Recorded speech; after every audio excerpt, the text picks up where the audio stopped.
Yeah, fellow obedience, I want to congratulate you for how far we have come and where we stand today in Nigerian society.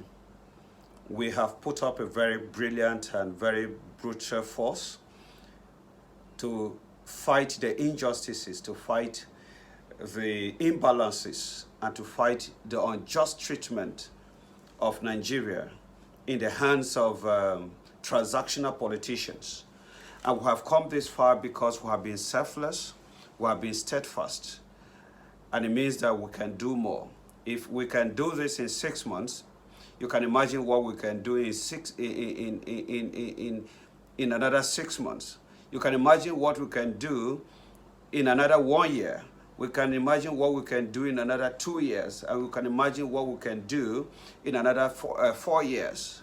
So 6 months, we formed the obedient movement, and through our principle, we were able to achieve the milestones that we have achieved. I'd like to put this on record. Your selfless sacrifices have pushed this struggle to this far. And I want to say this, without fear of favor or contradiction, that the Nigerian government is about to be formed again. We cannot change this except through the ballot, except we want to go into an insurrection, which I don't advise that we do that now. We still have another opportunity to pursue a just cause through legal framework, through the constitutionality of Nigeria, to change the government of our choice. And I want to register this, that our principal, His Excellency Mr. Peter Obi, has provided a good platform through which we have been able to offer ourselves, our knowledge, our skills into a formidable force. But the events of the last few hours have not given recourse to that struggle, to that sacrifice. A few hours ago, I saw on TV the chairman of the Labour Party with the chairman of the People's Democratic Party with the chairman of the ADC into a joint conference. That was not in consonance with the aims and objectives of the obedient movement. And I want to say this on record. We did not come this far to surrender to the PDP or any other political structure that has proven to be transactional in the past. We will want to form alliances, but those alliances must be in line and in tune with our objectives for a new and possible Nigeria, not for people who have shown a great desire for power and have used every avenue to hijack and usurp power. So at this juncture, I am not happy, and justifiably so, that our struggle over the months has been surrendered on the platter of joint conference with the People's Democratic Party in protest and call for cancellation and the stoppage of the collation of the election results. I want to say this on record, that is a constitutional matter, and no young person should be dragged into moving to protest against the constitutional matter. We have done the best under the laws of the land. We have mobilized, we have organized, and we casted our votes. Even though the process might not be perfect, as we would have loved it to be, we can challenge that through the courts. The obedient movement does not lack lawyers, does not lack the resources to execute, prosecute, and any legal pursuance to actualize our mandate, if that is the cause, if that is the case, if that is the demand, if that is the need. So I do not encourage any Nigerian, young or old, to go to the streets in protest of a constitutional matter. And I want to say this: if the PDP had done their due diligence by insisting and balancing the ticket when it was the right time for them to do so, we wouldn't have been in this mess to start with. It surprises me, therefore, that our principal, Mr. Peter Obi, who was flushed out of the PDP because of the imbalances in this party, will go back today to form alliances with the PDP just because they have seen an opportunity in the overwhelming acceptance of our principal, and they will call him into an alliance with them to negotiate power without a recourse to the struggles of the movement in the last 6 months. In the last 6 months' obedience, the PDP were giving us cold shoulders. They called us a gathering of 4 persons.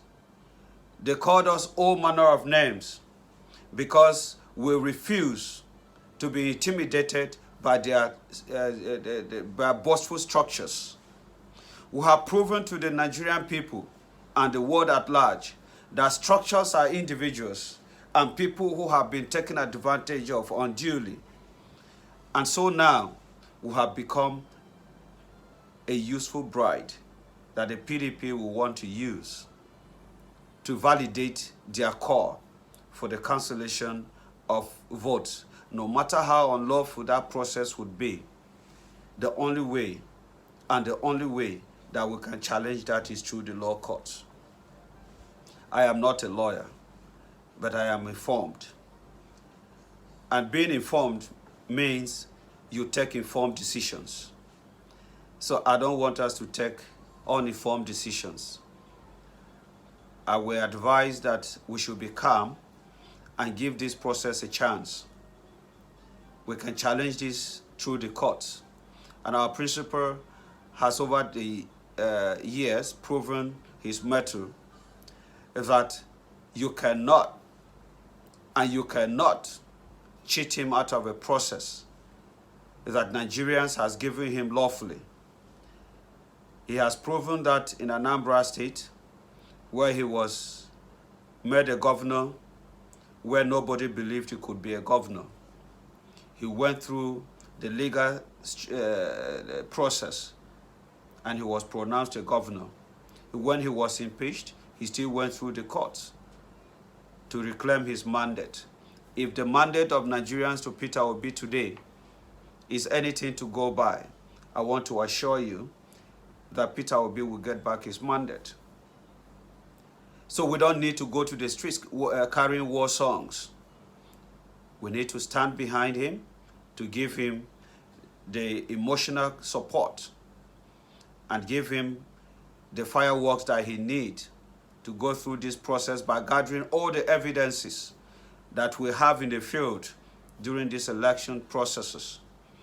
So it is those evidence that we convince the court that we were cheated out of a mandate that was overwhelmingly given to Peter Obi. So I do not encourage anybody to go to the street so that we will lose our lives like we were shot at Lekki Toll Gate in 2020. The events of that incidents are still very fresh in our memories. I will not wish that any young person will shed their blood for this country at this point and in the near future. But this is a call to national consciousness that we can do it and we can change and install a government of our choice. I want to call on the Christian community, our leaders. You have done the best that you can. Continue to uphold this nation in prayers. We will continue to uphold this country in prayers. The stage that we are in now is a very delicate stage, and we have to be very, very mindful that the volatility of this country rests with the messages of assurance that we will give to our members, to our citizens, to assure them that Nigeria will be great, and with prayers under God, we will reclaim the lost glory of this nation.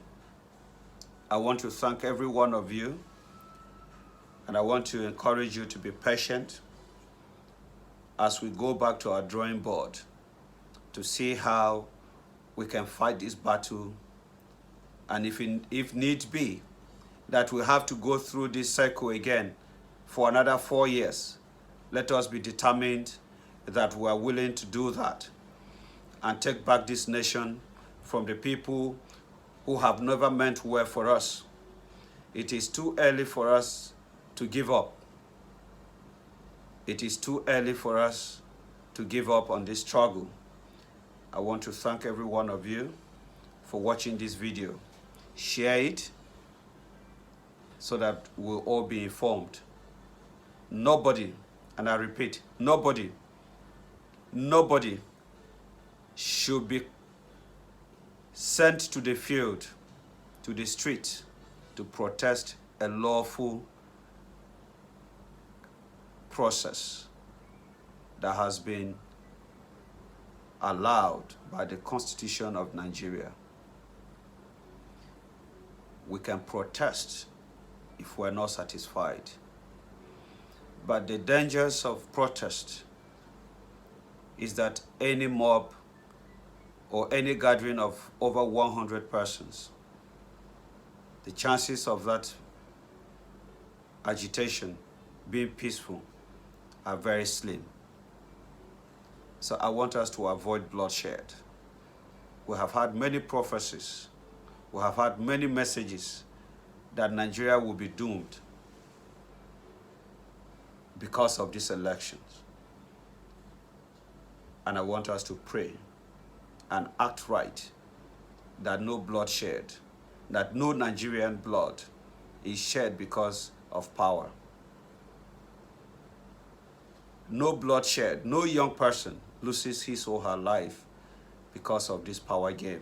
Not again, not again, not again, and let's be guided. Thank you, and God bless you.